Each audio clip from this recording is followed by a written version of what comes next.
दोस्तों, दिनाक्षी short hand में आपका स्वागत है। अगर आप चैनल पर नए हैं तो चैनल को सब्सक्राइब करें और बेल आइकन ज़रूर दबाएं।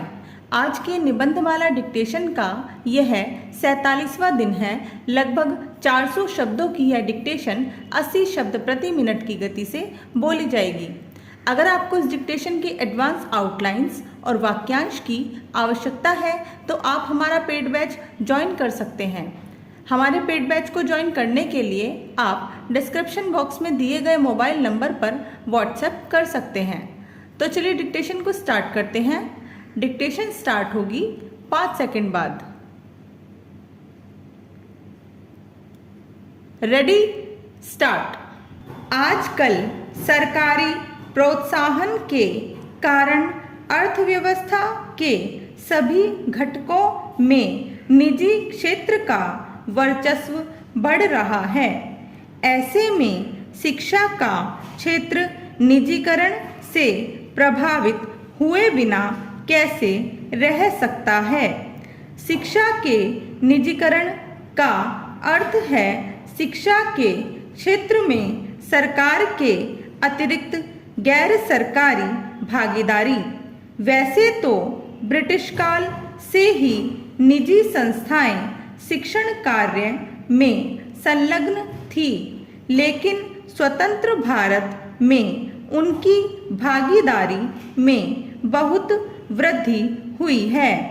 प्रारंभ में भारतीय संविधान में शिक्षा विषय को राज्य सूची के अंतर्गत शामिल किया गया था, लेकिन बाद में केंद्र सरकार ने यह अनुभव किया कि चूंकि शिक्षा प्रत्यक्ष रूप से राष्ट्र के निर्माण में महत्वपूर्ण भूमिका निभाती है, इसलिए यह केंद्र सरकार के लिए भी महत्व का विषय है।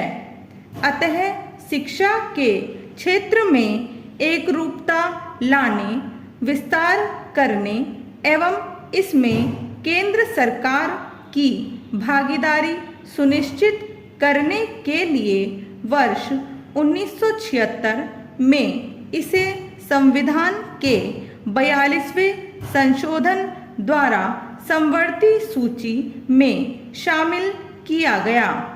स्वतंत्रता के पश्चात जहां एक और हमारे पास संसाधनों का अभाव था, वहीं दूसरी ओर जनसंख्या में भी तीव्र गति से वृद्धि हुई। अतः एक बड़ी आबादी के लिए शिक्षा की समुचित व्यवस्था करना सरकार के वश की बात नहीं थी। इसलिए भारत में शिक्षा में निजी क्षेत्र को बिना किसी अवरोध के प्रोत्साहन दिया गया। निजी क्षेत्र को शिक्षा की ओर आकर्षित करने के लिए सरकार ने कई कदम उठाए, जैसे निजी संस्थानों को आर्थिक सहायता देना, उनके लिए अनुदान का प्रावधान करना, शैक्षणिक इमारत हेतु कम मूल्य पर भूमि उपलब्ध कराना आदि। भारत में ऊपरी तौर पर शिक्षा को 2 भागों में विभक्त किया जा सकता है, स्कूली शिक्षा तथा विश्वविद्यालयी शिक्षा या उच्च शिक्षा। आज इन दोनों ही क्षेत्रों में निजी संस्थानों की भागीदारी दृष्टिगोचर होती है। यही कारण है कि यहाँ सरकारी शिक्षा व्यवस्था के समानांतर निजी शिक्षा प्रणाली भी संचालित है। शिक्षा के निजीकरण ने इस क्षेत्र के प्रसार में सकारात्मक योगदान दिया है। शिक्षा को निजी हाथों में सौंपकर अधिक कार्यकुशलता और उत्पादकता को बढ़ाना, शिक्षित और उद्यमशील युवाओं को अवसर प्रदान करके रोजगार में वृद्धि लाना, सार्वजनिक क्षेत्र के उपक्रमों संसाधनों की कार्यक्षमता में सुधार लाना, सार्वजनिक एवं निजी क्षेत्र की भागीदारी से प्रतिस्पर्धा को बढ़ावा देना, राष्ट्र निर्माण के प्रति जवाबदेह बनाना।